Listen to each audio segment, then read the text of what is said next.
Hey everyone, welcome back to the channel. Today, we're diving into the gripping and tragic story of one of the most legendary adventurers the world has ever known, Hendrik Coetzee.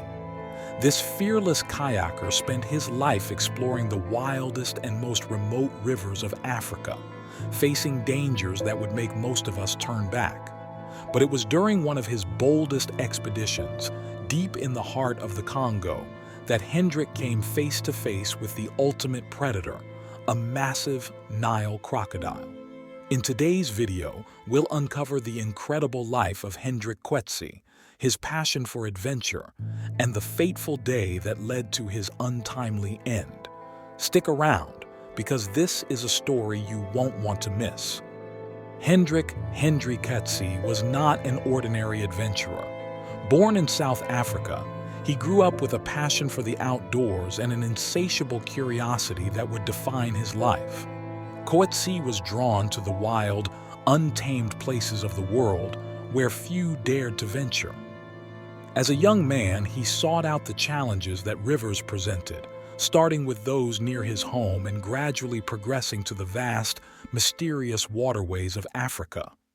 Over time, he became one of the continent's most respected river guides, known for his deep understanding of Africa's river systems and his fearless approach to exploration. Coetzee's journey into the heart of Africa was driven by more than just a love of adventure. He was fascinated by the power of nature and the way it shaped the lives of people and animals alike. His expeditions often took him through areas that were not just physically challenging, but also politically unstable. He navigated rivers that flowed through regions marked by conflict, poverty, and a daily struggle for survival. Coetzee's travels brought him into contact with a wide variety of cultures and communities, and he developed a profound respect for the people who called these remote and often dangerous places home. Hendrik Coetzee was born in South Africa in 1975. From a young age, he was drawn to the outdoors, showing a natural talent for adventure sports.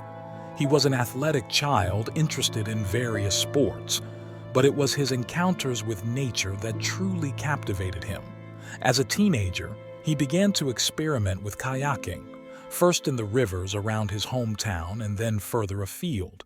His passion for the sport quickly grew, and he became skilled at reading the water, understanding its currents, and navigating its dangers. Coetzee's early adventures included kayaking trips through the remote rivers of South Africa and its neighboring countries. These trips were not just about the thrill of navigating rapids, they were about experiencing the natural world in its rawest form.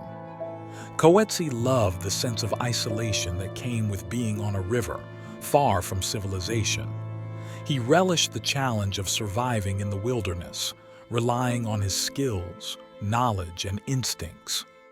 In his 20s, Coetzee began to expand his horizons.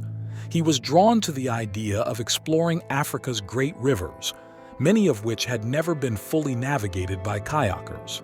These rivers, flowing through some of the most remote and unexplored regions of the continent, represented the ultimate challenge. Coetzee's first major expedition took him to the Zambezi River, one of Africa's most iconic waterways. The Zambezi, known for its powerful rapids and the spectacular Victoria Falls, was a natural choice for a kayaker looking to test his limits. Coetzee's time on the Zambezi was a formative experience. He encountered not only the physical challenges of navigating the river's rapids, but also the dangers posed by its wildlife. The Zambezi is home to crocodiles and hippos, both of which can be deadly. Coetzee had several close encounters, but his understanding of animal behavior and his respect for their power kept him safe. He learned to read the signs of danger, to know when to keep his distance and when to move quietly and carefully. These experiences fueled Coetzee's desire to explore more of Africa's rivers. He was fascinated by the way rivers connected different parts of the continent, how they were lifelines for the people who lived along their banks. He wanted to see the rivers that few had seen, to experience the places where human impact was minimal, and nature still reigned supreme. One of Coetzee's most ambitious projects was an expedition to trace the White Nile's path from its source to its confluence with the Blue Nile. The White Nile is one of the two major tributaries of the Nile, the longest river in the world. Its source is located in the heart of Africa, in the mountains of Burundi, and it flows through Rwanda, Tanzania, Uganda, and South Sudan before merging with the Blue Nile in Sudan. Coetzee was captivated by the idea of following the White Nile from its source to its meeting point with the Blue Nile. This journey would take him through some of Africa's most remote and dangerous regions, areas that were not only physically challenging, but also politically unstable.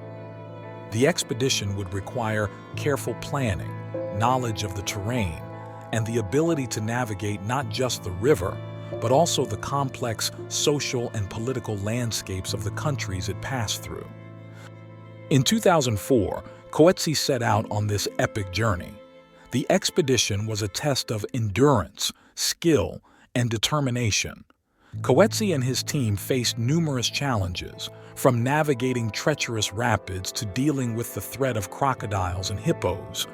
They also had to contend with the political instability of the region, including the presence of armed groups and the risk of being caught in conflicts. Despite these challenges, Coetzee's expedition was a success. He documented the journey, sharing his experiences and the beauty of the places he visited. The expedition brought him into contact with people living along the river, offering a glimpse into the lives of those who depended on the Nile for their survival.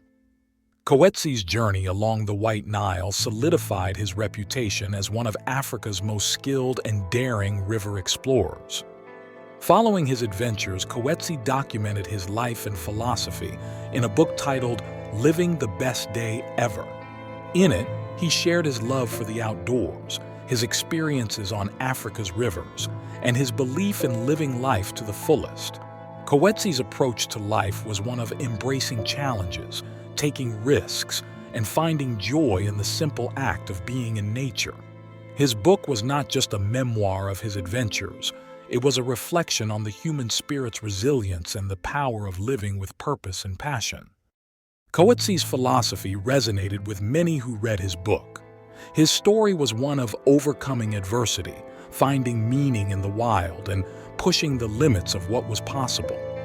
He became an inspiration to adventurers around the world, a symbol of what could be achieved with courage and determination.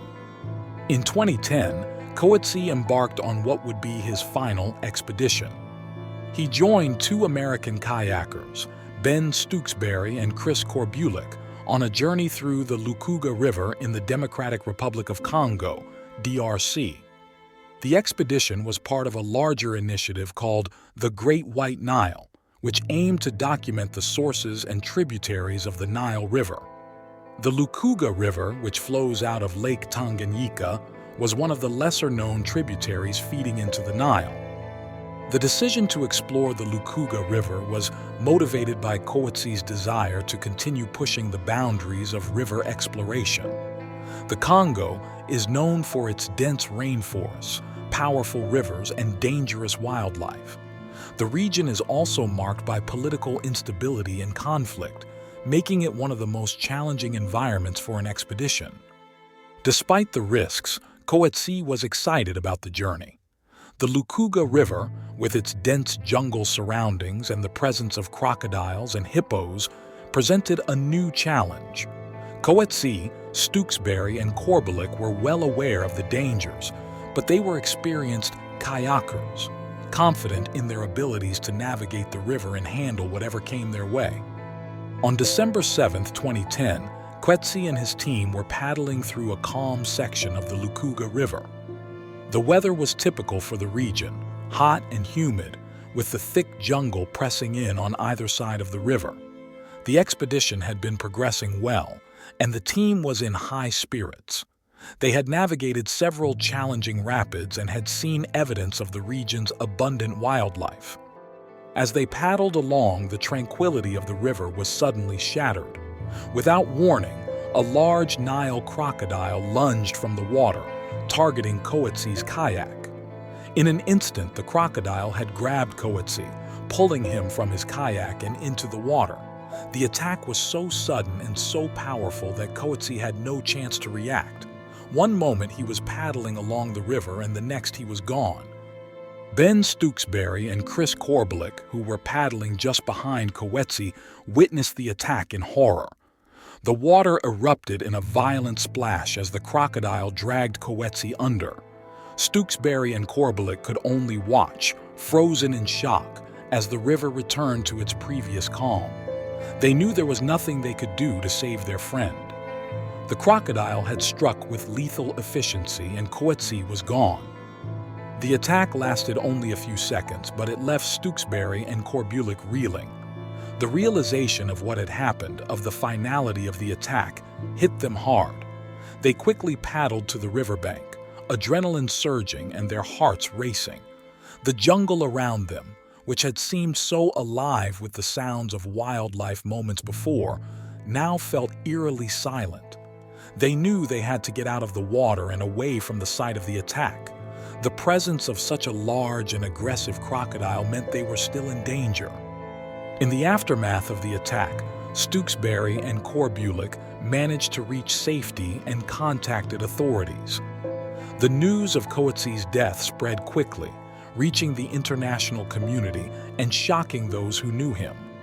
Coetzee had been a figure of inspiration, admired for his courage, skill, and his love for Africa's rivers. The thought that he had been taken so suddenly and violently by the very nature he loved was difficult for many to comprehend. Coetzee's death was a reminder of the dangers inherent in exploring the wild, untamed parts of the world. He had dedicated his life to understanding and navigating the forces of nature, but in the end, it was nature's unpredictability that claimed him. His passing was mourned by fellow adventurers, environmentalists, and all who had been touched by his story.